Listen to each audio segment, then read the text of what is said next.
Welcome back, Season 2, Episode 6, Ecuador Insider Podcast. Jesse Bayer, joined as always by Ryan Pemberton, Carl Marsan, the public face or podcast face of Abundant Living Ecuador. Thanks again for joining us. Look at us, we are doing, was this 3 weeks in a row, 2 weeks in a row? I don't know, at least 2. We're getting a little more regular with it. It is a little bit crazy here. We are very busy, but we do try to get these out when we can. So thanks for joining us. We're going to cover a myriad of topics today. We're going to talk a little bit about the community specifically here in Vilcabamba. I just think that, or we all think that, the community here it's unique, it's special. It's something that really actually draws people to the area. And I think it's worth kind of deep diving on that. So I think, we'll definitely talk about that. We may cover some investment in business opportunities. We'll probably even mention Loja a little bit, as it's certainly connected to the community and a place that, people are interested in also, and whatever else comes to mind. So thanks again for joining us. Anything else before we get started? No. All right, share, subscribe, like, comment. We appreciate it. We do try to get out a lot of good content to you guys. If you could help us out with the algorithm, so to speak, and help us with all that good stuff, we do appreciate it. Hit the bell as well if you want to be notified on YouTube when new content comes out. And by the way, we are a real estate company located in Southern Ecuador, in the Loja, Vilcabamba region of Southern Ecuador. I realize people see our videos and don't even know what we do. So if you're looking for real estate in Ecuador and Southern Ecuador, that is what we do. We also have investment opportunities here that we have other companies taking advantage of. So if you're an investor and you're interested in putting some capital to work, the returns here really are outsized, so to speak. So we'd love to speak to you. Give us a call. Obviously, all our contact info, I'm sure, is in the description underneath this video. And reach out to Ryan or Carl, and they will get back to you within 10 minutes. No, same day. So most of the time. So anyways, thanks again for tuning in. So yeah, let's start with Vilcabamba. I guess I'll give my 2 cents here to start. Carl's been here the longest, so 2010, 11? 2011. So Carl got here in 2011. I got here in 2013. Ryan's been here about 5 years or so now. Just under 5, yeah. Just under 5 years. So between the three of us, we've been here a long time. I actually initially moved to Loja, so we'll talk about that in a minute. I think I was in Vilca for about 6 months. Loved it, but my daughter was in school in Loja. We were opening this business in Loja. My life was just in Loja, and it did not make sense for me to drive 45 minutes at 6 a.m. to get my daughter to where she needed to go very early, and then commute back and all that. So I ended up moving to Loja, lived there for several years, but have now been back in this area as well for several years. And even when I was in Loja, I was in Vilca probably 2 to 3 days a week. It's a place that I was always doing a lot of business, that I always had a lot of friends here. It's really where the community is at. If you're a foreigner and you're moving to this area, you're probably going to be pretty connected in one way or another to Vilcabamba. The caveat to that would be there's definitely some people who live in Loja and don't like Vilcabamba. So there's definitely some of those, and we can kind of get into the whys on that if we want to. But outside of that very, very small group, Vilcabamba is really where everybody's connected to who are living in this region, who are foreigners. So the basics probably all you guys know, right? It has the incredible year-round climate. It has the, right, exactly. We're sitting, I don't know, it sounds like maybe there's a deal in place, but we're sitting actually at a property that's for sale. The background's a little bit washed out, I can see, but we're looking over the valley. We've got Mondongo, right over there. Is it in the shot? Not quite. Mondongo right over there. This is Podocarpus, the national park. On this side, that's an area it's so beautiful. If you're we're on a balcony here on the second floor. If you were to be looking this way towards the park, you'd be getting rainbows. I don't know if it's every day, but often in the park you get the rain that's up in the park, so you're sort of seeing the rain through the mountains. You get that fog in the mountains. It's really beautiful. So we're in Vilcabamba here. So yeah, you've got the weather. You've got, obviously, it's a great place to grow food. It's not the best place in Ecuador to grow food, but compared to the U.S. and other places, the soil here is incredible. You've got obviously the air. You've got all the sort of normal things that people hear about that want to come to Vilca. What am I missing on that list? Probably a million things. Anything we want to mention? I mean, all of Ecuador, but the cost of living is a big reason why people come here, for sure. Yeah, absolutely, cost of living. And then really from there it kind of gets into the community, right? It gets into sort of like, what's Vilcabamba all about? Who are the people? Because that's ultimately what matters, right? I mean, the fact that it never gets cold, I really like, and there's a year-round growing season, all that stuff is great. But ultimately, if the people living here sucked, we'd probably leave, right? We probably wouldn't enjoy it. And so for me personally, one of the things that keeps me very connected here, because Ecuador is a cool country, right? And I'm into all kinds of things, and I enjoy moving around, and there's lots of places I would be happy living. But I don't know that there's another community, maybe in the world, but certainly in Ecuador, definitely not in Ecuador, that's like Vilcabamba. And so we're gonna jump into that a little bit today. I think we've talked a little bit about sort of, what is the theme that kind of connects people here. I think we've sort of agreed that maybe freedom is sort of at least high on that list. For me, it's probably the sort of most overarching or the largest theme that connects people here in this area. Outside of that, people here are very, very diverse. So you have a large Christian community. You have a large sort of vegan, I don't think community, and I don't even know how large, but there's a decent number of vegans. There's a pretty large, I would say large Christian community. The New Age community is definitely alive and well here, for sure. There's a lot of people are into health, so there's definitely, that's another theme that runs. Definitely not everybody, right? We're characterizing, we're making generalizations here, and these guys may disagree with stuff I'm saying. I don't know. We'll talk about it, but there's definitely people here tend, in my opinion, to be pretty health conscious. A lot of people are moving here for those kinds of reasons, right? They want the air, they want the water, they want the soil, they want the access to healthy food. They want the freedom, right? And people here tend to be focused on a lifestyle that's pretty different than back home. Most people here are not coming to, we do that a little bit, but most people here are not coming to sort of, break their head working all day and getting all stressed out and doing the rat race thing. We work really hard, but I don't know how many other people are coming here and doing that. So I'd say lifestyle is a theme, that connects people. I'd say freedom is a theme that connects people. I'd say health is probably a theme that connects people.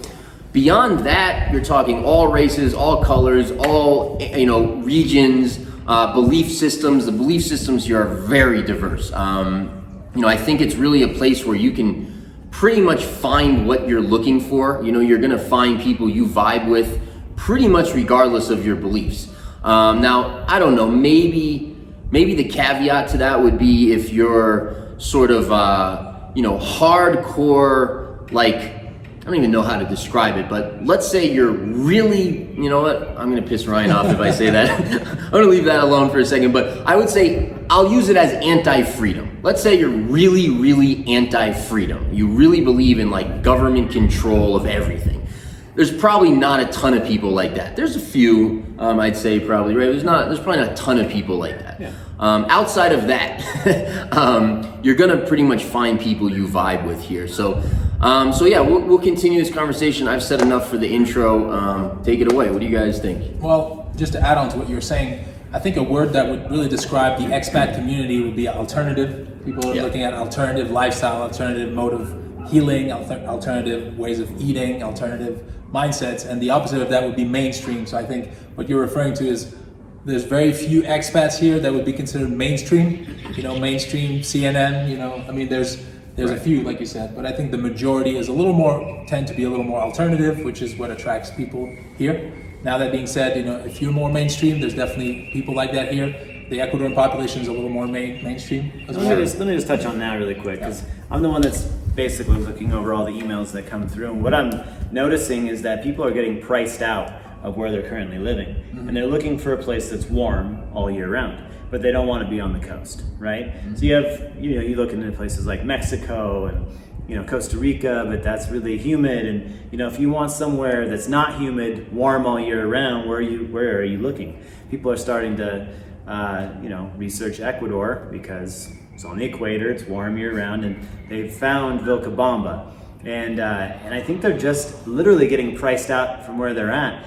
But I would call them mainstream, middle of the road, average people who probably wouldn't characterize themselves in maybe any way that we just did. Yeah. They've just been, living the American dream for such a long time until right about now, and they're thinking, wow, the prices in my area are skyrocketing. I can't afford to live here on this pension. So you come down here and you basically can just buy a little plot of land, build a house, or have it already built here, move straight in, and it's beautiful here, right? Like the nature, the sounds, the sights, the culture, and you make friends because every single walk of life is here. So if you're mainstream, I wouldn't say it's just for alternative people, although, if you love freedom and are into alternative news and everything else, of course you're gonna find friends. Yeah. No, I think that's spot on. The other thing, there's two pieces I want to add to that too. One is that the Vilcabamba area is larger than just Vilcabamba, right? So Vilcabamba and Malacatos, which are within 10 minutes, 12 minutes of each other, those are the most expensive valleys in this region also. Much cheaper probably than where you're coming from, right? So not something, you can look at prices on the website, but much cheaper from where you're coming from, but more expensive than other valleys in this area, and that's just because of their proximity to Loja. So Lojanos use these two valleys as second home destinations, and so these valleys are a little pricier. Malacatos, where there's not a lot of foreigners, is actually the most expensive, followed by Vilcabamba because of their proximity to Loja. You can be 20 minutes outside of there, and partly the reason I bring this up is because let's say the Vilcabamba community is, you don't want to hang out in the park, you don't want to do all these events, you don't want to do all, you don't love everything about the people in Vilcabamba, right? That's possible. But you love the things that Ryan's mentioning, and of course you're going to make friends, of course you have your friends and things like that. You can even be, within the area, within arm's reach of Vilcabamba, at a lower price and almost not worry about the community at all, right? So it really sort of works for that as well. Sure.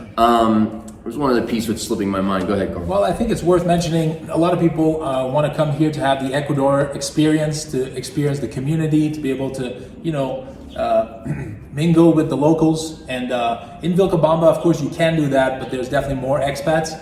I think about maybe 1,500 to 2,000 maybe now in the general Vilcabamba area are expats. There's about 8,000 people, so maybe 20-25% of the people here are expats at this point.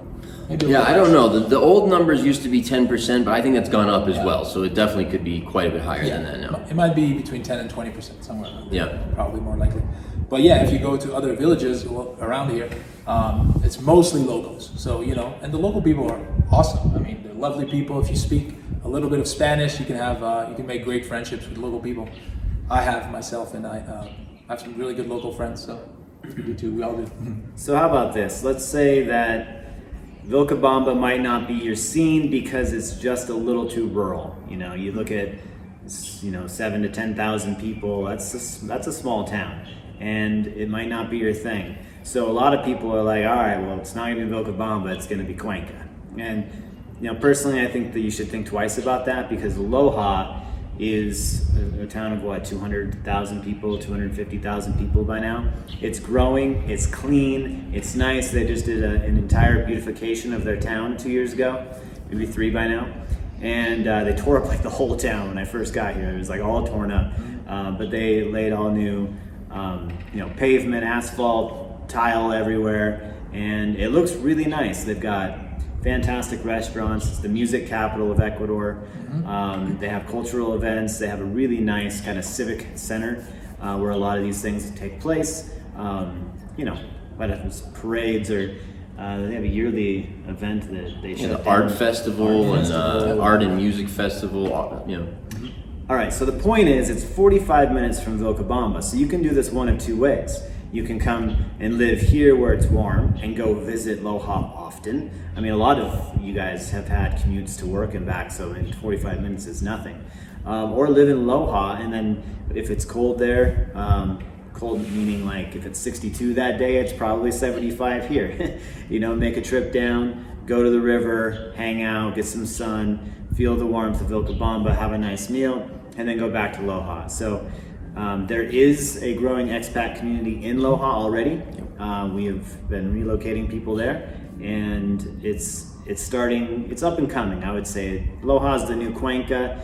It's just a lot warmer than Cuenca. Right. And the proximity to places like Vilcabamba, the Orient, you know, being able to go explore the jungles and see monkeys and all of that. You're within an hour from Zamora. You can see epic waterfalls, head into the Podocarpus National Park, and take some long haul drives into places that you never thought you'd be able to see. It's just beautiful, untouched nature.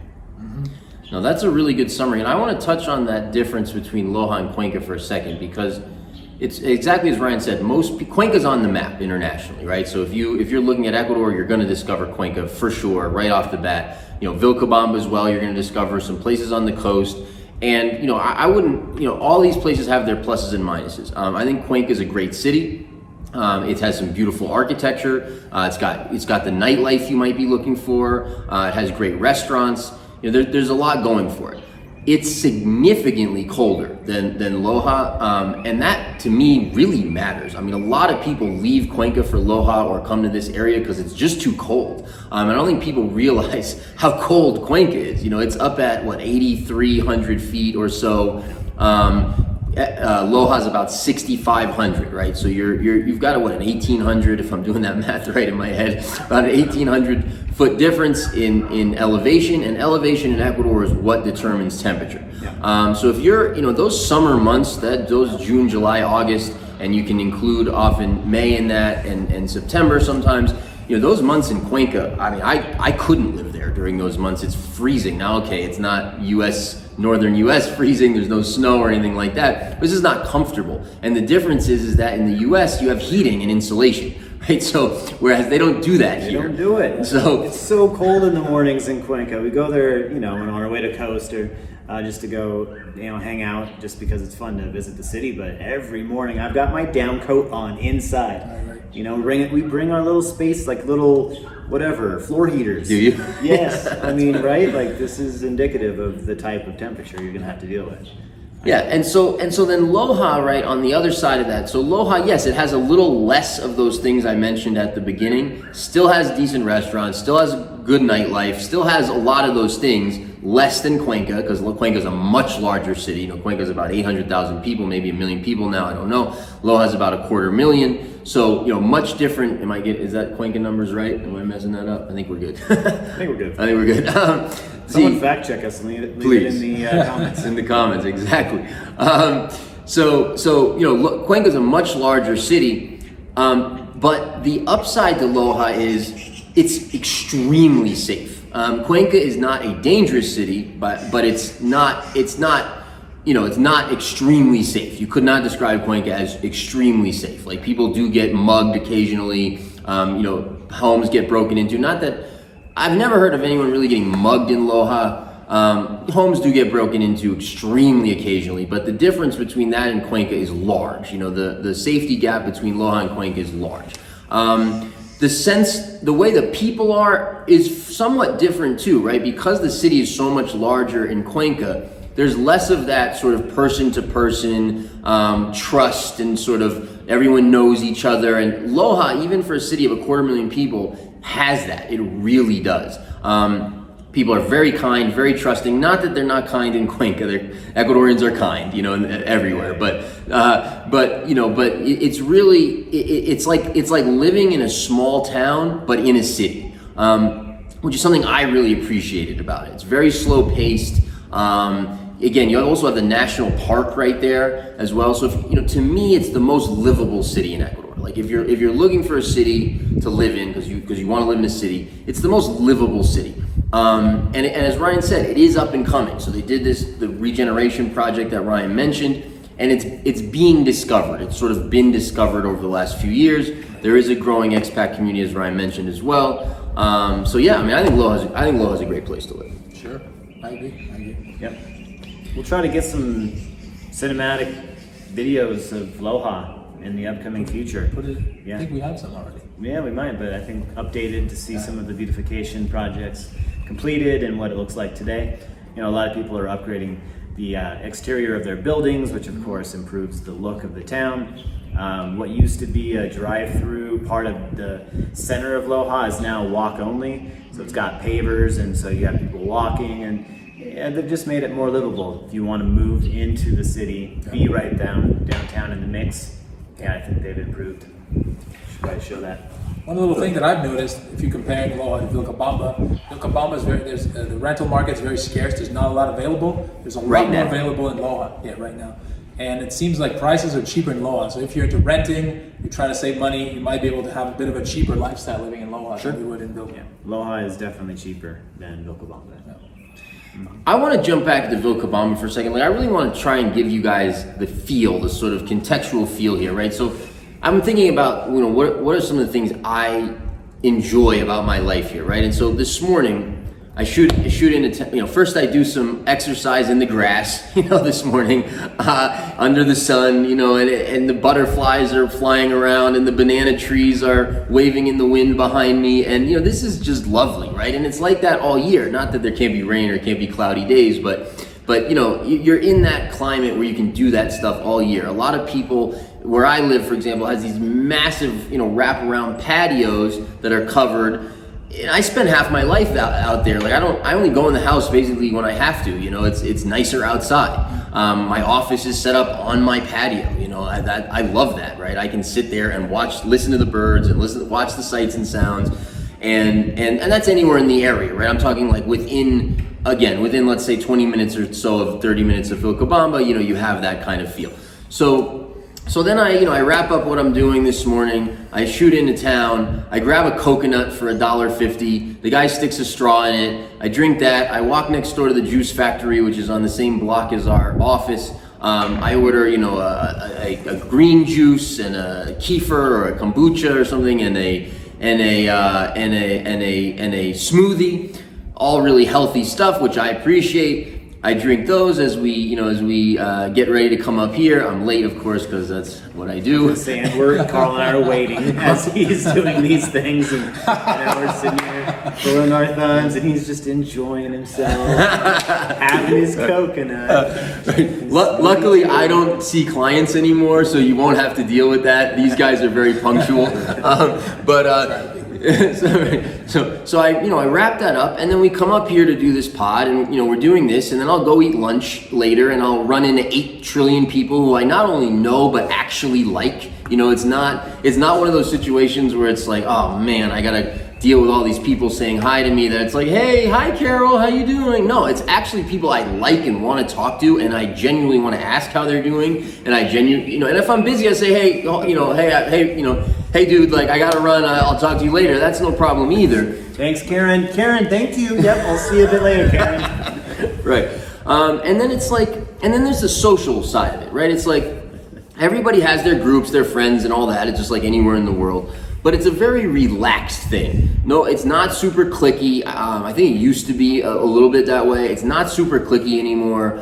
That diversity we talked about really exists. I have lots of friends that would definitely go into many different categories here. And there isn't all that stress and all that planning. It's like, if you want to get together with someone, like, just shoot them a text. Good chance they'll be like, yeah, cool, let's go do whatever you're suggesting we do. That's just in general kind of how people roll here. Yep. If you're in town and you walk around all the restaurants and the little shops and all the artisanal stores and all that stuff's all beautiful. You're gonna have friends sitting there probably, at a few of them. If you want to go sit down with them and hang out while they finish eating, or you eat, or you have a juice or a drink or whatever, in you can do that anytime. There's probably no time that you can't do that. If you're into health stuff, like, let's say you're into meditation, or you're into yoga, or you're into, whatever stuff like that. They have all those kinds of things, a lot of them. If you want to exercise, there's exercise groups. You want to go hiking, there's hiking groups. There's bike riding groups. There's stuff for kids.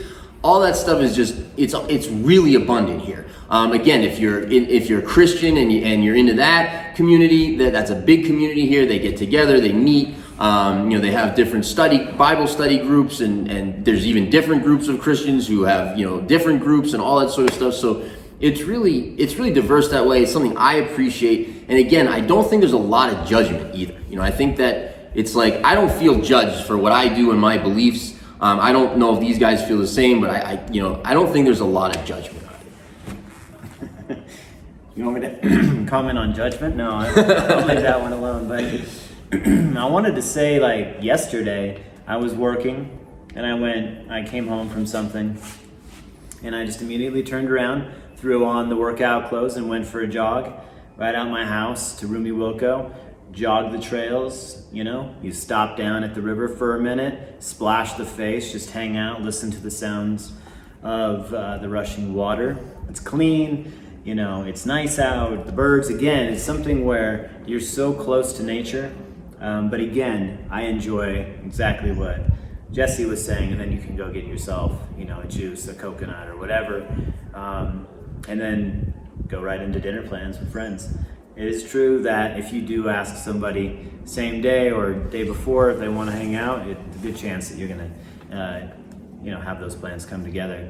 And then one thing I wanted to say also was that I've found a lot of clients coming and then all of a sudden finding other people to buy a property with and have this type of community on a larger piece of land so you can get it for cheaper, right? So the amount of camaraderie that people find almost immediately here, it's just really quite something. So there's a good chance that you'll find somebody that you really like hanging out with, enough that maybe you want to go in on land together and be in close proximity with each other for the long run.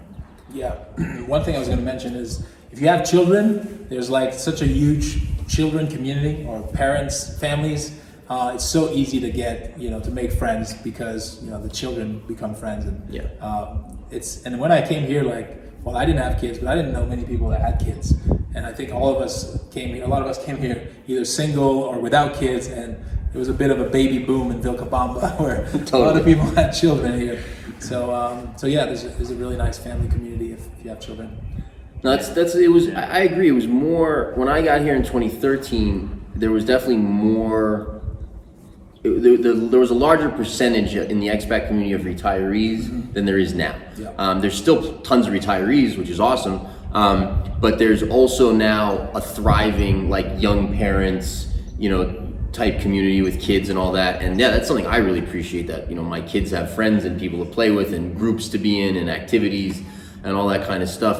Let's see, what was it I wanted to go? Oh, right, the connection. So that's another really cool thing about Vilcabamba that I want to touch on. It seems uncanny how many people come here, and I have these conversations with people all the time, right? Where it's like, I'll have lunch with someone, or I'll be talking to someone, and some story will come out about how they came to Vilcabamba and then all this magical stuff happened. Like they met this person who this or that, right? I know Ryan, you felt very called, through your faith and your spirituality, to come here and lead what you're doing. And I think a lot of people feel that. I think a lot of people come here and just make these kinds of magical connections that sort of, I don't know, I almost feel like it's like lifelong dream type stuff. It's like something they always wanted to do or something they always wanted to be involved in, and all of a sudden all the resources are there to do that and the people are there to do that. And then a lot of people are walking around with these kinds of magical Vilcabamba stories. My stepmother, this is kind of stuff that happens here. My stepmother came here years ago and ran into a friend of hers. My stepmother's from the States. She's never been to Ecuador in her life. The guy she ran into is from either Hawaii or I don't remember, somewhere also in the States. He does not live here. He lives in between Florida and the Bahamas. And all of a sudden my stepmother is sitting there deep hugging this guy who she's this dear friend of hers, who she ran into in Vilcabamba, Ecuador. So it's it's just an example, but I feel like that stuff happened, those kind of connections really happen very naturally here. Yeah, very true, very true. I mean, a lot of people are called here, like you say. It's a very common thing. Yeah, I mean, I felt that way when I came, 100%. Same thing. The word, I think, maybe magical, you can also use synchronicities. Totally. Like kind of things just Totally. seem to happen that are unlikely to happen, but they do. Yeah, and I could tell people, what do you have to lose? I mean, you're getting priced out from where you're living. You know, it's just a plane ticket. Come down, rent for a little bit, and see what happens. You have 6 months to figure it out. We can help you with getting a property so that I think it's spend $42,000 or more to qualify for an investment visa. So there is that option. There's also CDs for an investor visa. And if you have a college degree, you can also apply for the professional visa. If you work online, there's a new visa for Digital nomads? digital nomads, or is that what they call it? No, I don't know. Digital I have no nomad idea. investor, or not investor, digital nomad visa. Right. I think that's what they maybe even call I think it. if you can prove that you have an income from abroad, whether it's digital, I mean, it'd have to be digital. Yeah, the rentier visa still exists, right? Still exists. You got me there. The what? Is it It's like called rentier in Spanish? rentier in Spanish. Yeah, it's like the rental income visa, where if you can prove anyways.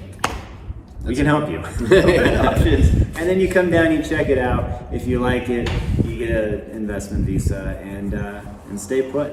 And at the end, it's just not for you. You can always it is such a hot market right now. You could just flip whatever you buy and sell it again, potentially for a profit. So definitely not a bad idea just to come down and check it out. A lot of people now in 2020 are moving abroad because again they're getting priced out. 30 years ago, this wasn't as common to be expats and live in other countries as it is today when, it's like, live your dream now, right? Other people have paved the way for it to be super easy for you. We have a ton of information on our website. We have a relocation guide. You can get answers to all your questions. It's a free download. Go to our website and check it out. It might even be in the description of this YouTube video, and I also want to touch on one other thing, because you mentioned prices, inflation, basically, right, is what we're talking about. If you're somebody, and that is happening, right? I think gas prices in the U.S. are like $5 a gallon as we're recording this. So if you're somebody who is concerned about inflation or supply chain issues that are now happening, or food crisis issues that wheat is up, for example, 60% right now. If you're worried even about sort of like tyrannical stuff that's going on in different places in the world, this really does have a lot. It's a lot better here for all of those things. I hesitate to use the word solutions, but this really has a much better playing field when it comes to all of those things, for just sort of obvious reasons, right? It's a year-round growing season. Everybody grows food. If international food prices went up, let's say 300%, it would just make people here wealthier, because everybody here is selling food. I'm generalizing, of course, not everybody, but outside of the cities, pretty much everybody, right? And so, and again, water, all of those things, you're not gonna have to worry about any of that stuff. Supply chain issues. This is a society that practically can live without supply chains, right? This is a society where they fix everything. This is a society where they still have that connection with their hands to be able to do stuff that we lost, generations ago, probably in the U.S. It really is a better place to live if those things are on your mind. Yeah, you can build with Adobe here. They make their own bricks here. A lot of the building supplies are already here, so you wouldn't need wood, metal, all those things. You could technically build with local materials. Yep. Literally all things started to fail in this world, you could still not only sustain yourself here, but really thrive. Yeah. And I think you had mentioned the word solutions, and this is a solution-based community. Yeah. That's one of the reasons why I like it so much.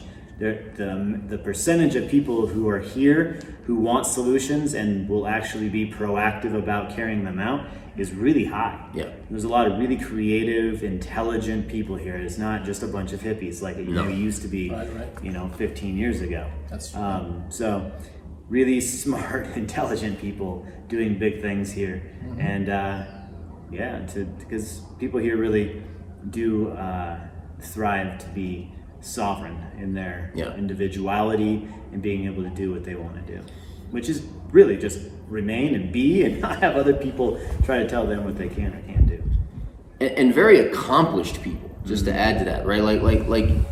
Well, there's so many people living here who, in whatever their field is and whatever they do or their profession or whatever, are kind of at the top of their game. You know, there's people that you meet them and you talk to them, then you go home and Google them and you're like, whoa, you know, they're world-renowned this, world-renowned that, or they ran this organization, or still run those things, or they have training centers all over the world, or they're doing this, or they're doing that, or they're top guys in crypto, or they're top guys in, whatever, right? There's just an enormous amount of talent, I would almost use that word here. So it is really cool from that perspective. It's absolutely not a bunch of hippies.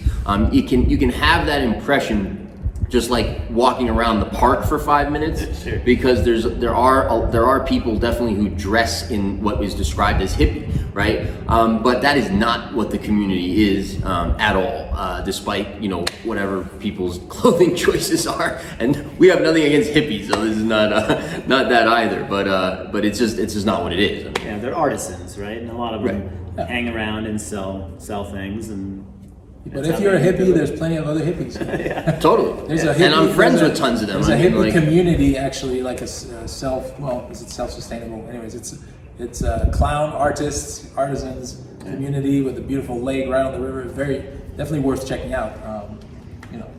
They have volunteer. If you're into that, they have volunteer options there. You can go and volunteer and live there, and in a teepee, and it's a beautiful place. It is. It's gorgeous. Yeah, right on the river. It's actually a really unique zone. It's protected by other sounds from the neighboring community, like houses and dogs and stuff like that. It's really nice. Having been here the longest, like what? Or did you have something you wanted to do? Somewhere you wanted to go? Do you have thoughts on what Vilca, sort of some of the changes you've seen over the time you've been here? Yeah, like I said before, there's definitely a lot more families. There were more retirees, as you've said.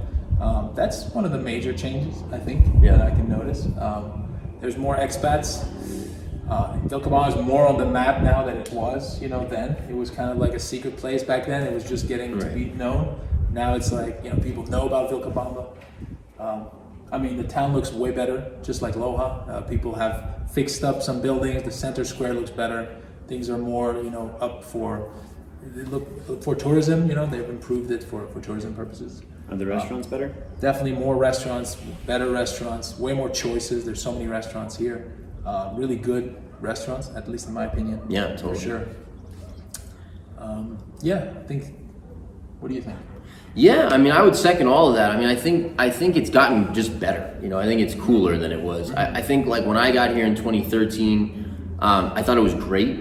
And then as the politics in the country and the economic situation in the country and the country overall took a dip in like starting really in 14, but really getting serious in 15, staying pretty bad in 16, and then starting to recover after that. Vilcabamba kind of did the same thing for me. So it was like a lot of my friends, a lot of people I liked, I feel like a lot of the sort of nuts and bolts of the community left. And there was what I considered a dry period there, again coinciding with all the rest of it. So maybe that was just my perspective, but really over the last several years, I feel like the people who have descended on this community are just amazing. I'm just so impressed by the people I meet all the time. And again, are they all my type of people? No, like of course not, right? You're never gonna, people are just people. But the amount of people just into cool things, doing cool things, part of, who are interesting, who are accomplished, who I can share ideas with, who are smart, intelligent. It's just that for me is sort of the biggest change, I think, over the last several years, really. Cool. 46 minutes in, do we want to touch on anything? Oh, you know what? I did want to touch for a second on the investment stuff, because one of the things that I think is, well, first of all, right, if you're going to live in Ecuador, it's kind of an adjustment overall with everything, right? I think when you're doing the 9 to 5 thing back home and you're in that sort of mindset and lifestyle, you're up in the morning, you're stressed, you're getting the kids on the bus, you're getting them to school, you're hitting the road, whether it's train or bus or car, you're getting to work, you're getting to the office, trying to get there on time, or whether it's office, whether it's construction, whatever you're in. But right, you've got your lunch break, everything's pretty ordered, and maybe, anyways, there's caveats to that, of course, but right, and then you're home and you're stressed, and then the kids got their activities and they're coming home, and if this is kind of your life, right? You may be watching watching the game at night or checking out the news, or and this is sort of the life you're in. This is very different here, and I think it's almost like a whole mindset shift. It's sort of back to like a much more relaxed, sort of easier way to live, and I think that's kind of true across the board. That there's a big difference here, and that includes investing, right? And which is where I want to take this. So.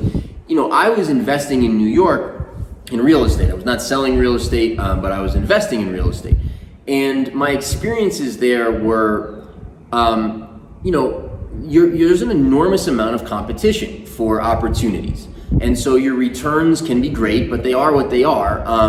You're competing with a lot of capital for investment opportunities. The market is very exploited. You're not going to be the only guy doing anything, right? Back home. Whereas here, it took me years to really wrap my head around this, but here, the investment opportunities and the ability to mix them with your lifestyle too, is so great. So, Ryan mentioned community earlier, people kind of pooling capital and doing stuff together, creating great living situation or creating community. There's so many ways to both have absolutely outsized returns, and then if you want to sort of mix that in with your lifestyle, whether that's agriculture, whether that's whether that's subdividing property, subdivisions, really. I mean, there's almost unlimited options in those. It's a very cool place to be an investor, mostly because the market here is not exploited. People aren't doing everything there is to do. It's not even in the culture, right, to squeeze every last cent out of anything. People here are much more interested in their lifestyle and in their families and in those kinds of things. So I just want to say that to people. And again, this is something that we do, right? So we buy pieces of land, we develop them, we sell lots, we build houses, we do agricultural projects. So if you're interested in talking about that kind of stuff, definitely get in touch with us there as well. Yeah. Good. Yeah. All right. What was it? 5, I think. Season 2, episode 5. Thanks again for joining us again. Like, share, subscribe, comment, please. Hit that bell if you'd like, and we'll see you next time. Peace.